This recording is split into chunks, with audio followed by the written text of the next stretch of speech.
Drinking is considered as sophistication. And being a 18-year-old or a 19-year-old, you really want to be accepted amongst your peer group. You want your peer group to admire you. But when you hold your ideas of sanskaras and your own culture, or when you speak about meditation to them, they simply use the word pakamat. What word? Pakamat. So, this becomes sometimes, gives you a feeling of loneliness, that people aren't really accepting you, you're not getting your friends. Even if you try to be a little social, you yourself don't tend to accept their ideas because find it a little stupid sometimes. So what guidance would you like to give to such a team? Thank you. Very good question. See, I like honesty and real serious Sida question, this is a very good question. How to survive and have a social life and friends when there is peer pressure. Peer pressure. Peer pressure to do all kinds of things, and if you don't, and that is considered cool, and that is a Western influence, and if you don't do it, then you are considered outcast or nerd or boring or things like that. See, there's many things you can do.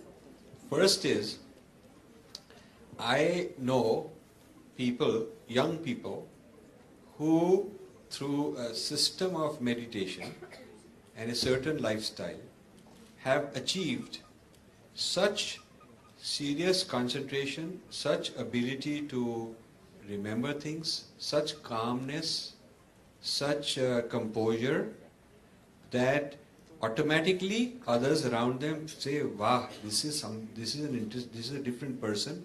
इसको हिलाना इतना easy नहीं है. ये बहुत reliable आदमी है. ये इंसान बड़ा character का है. इसको आप you can't fool around with this person. This is a solid person." And sometimes such a person in the long run becomes actually more popular because others are considered traitors, betrayers, opportunists. Aaj wahan gaye, kal wahan gaye, they get you in trouble. So what happens is, you have to, in your social profile, like in investments, you have to make a short-term versus long-term trade-off. If you are going for impulse, short-term, immediate, kya abhi fayda hoga, then you have to join the gang, whatever they're doing.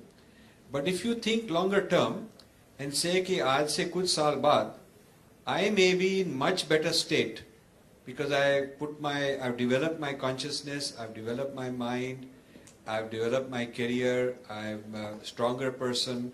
And so, a few years later, these guys may not be where I am, and I'll be actually sought after. A person who's of good character, if you are a young woman who is radiating good sattvic values, good character, believe me, there'll be lot more people interested in you than if you are just another loose person running around, which may seem like fun today, but when later on, maybe people will say, okay, that was a fun person to have, but not somebody I would want for the long term.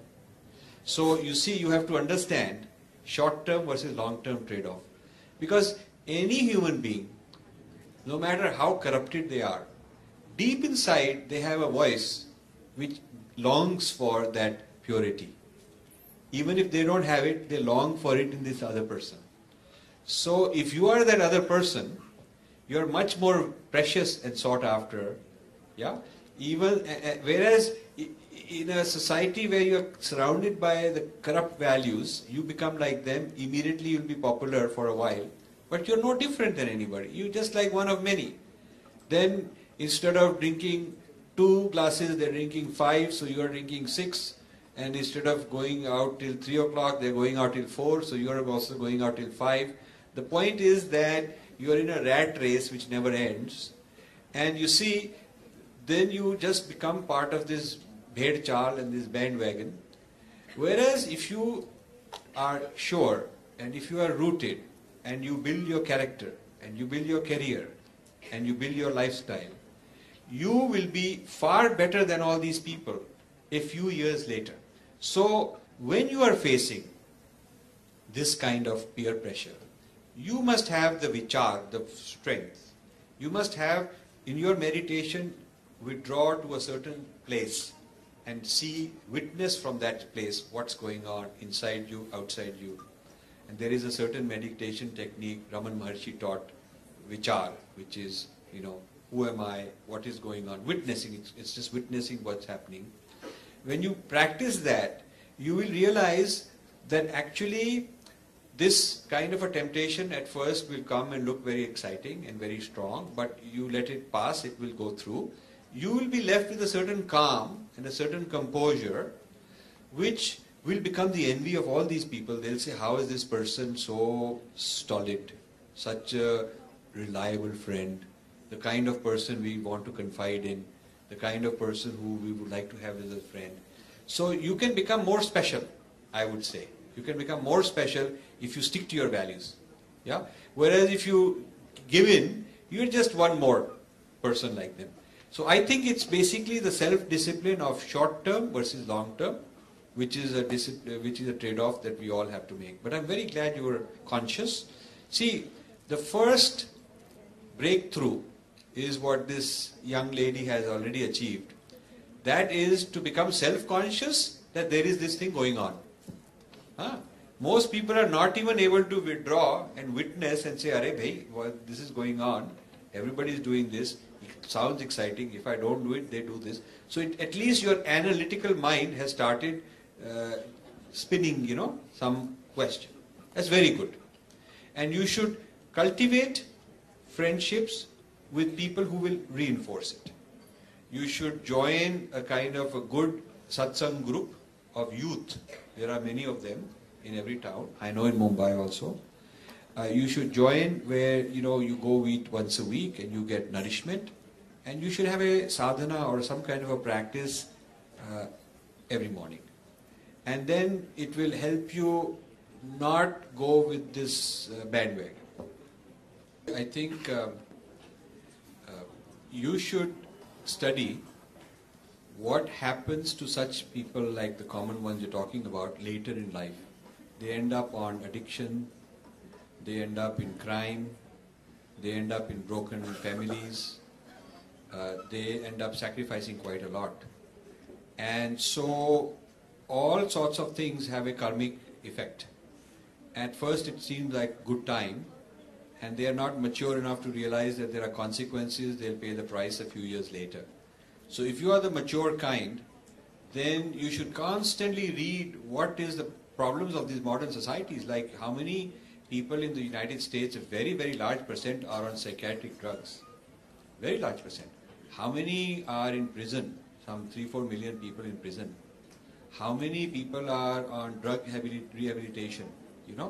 So if you look at how many teenage pregnancies, how many single moms, and how many are sort of on various drug needles and all that, it's a very, very large percentage, and that is a very materially advanced society still having these problems. So you can imitate the bad qualities of the West, or you can imitate good qualities of the West. I think West has got some phenomenally good qualities. They have a lot of work ethic. Westerners have good work ethic. They really work hard. I mean, you give them a job and they accept it and they agree to the terms. They will work very hard to make it happen. They have also good grounding to help thy neighbor, those kind of things. Every time I've been in trouble, I've asked a Westerner, I've gotten help. Indian may cop out and say, "Arey, I'm busy," or "I told this guy, didn't he call you? He's supposed to have called you. I made this arrangement." Like that they'll say, to fizzle out of it. But the Westerners have some extremely good qualities. Every culture has got some good qualities. So we don't have to pick up the bad qualities which those people are rejecting. Do you know that smoking is on the decline in the United States? You may not know this. Smoking is on the decline. Number of cigarette is gone now. And the cigarette companies are exporting to Asia as the biggest market. Asia is the biggest market. You see, when I was In my corporate life, it was a normally done thing. Christmas party, you bring a bottle of liquor as a gift. And then towards the end of my corporate career, the trend had changed. A lot of people would say that they don't like it because it's not good for you. And the trend changed to chocolates or something else, you know. So I think India has picked up this hedonistic, very quick money, quick wealth, suddenly empowered youth, very arrogant and showing off, and that is a path to disaster also. Some of these people will end up getting into serious trouble also. So it's good that you are reflecting and you don't want to lecture others and then they'll come after you and say, oh, you are no good, you are not a boring person. You just sort of be into your own self until you are very strong, and then you can tell others. But first you have to be so strong that no matter that even if you go public and tell others this is my value system, nothing will shake you. First you have to achieve that strength privately in yourself.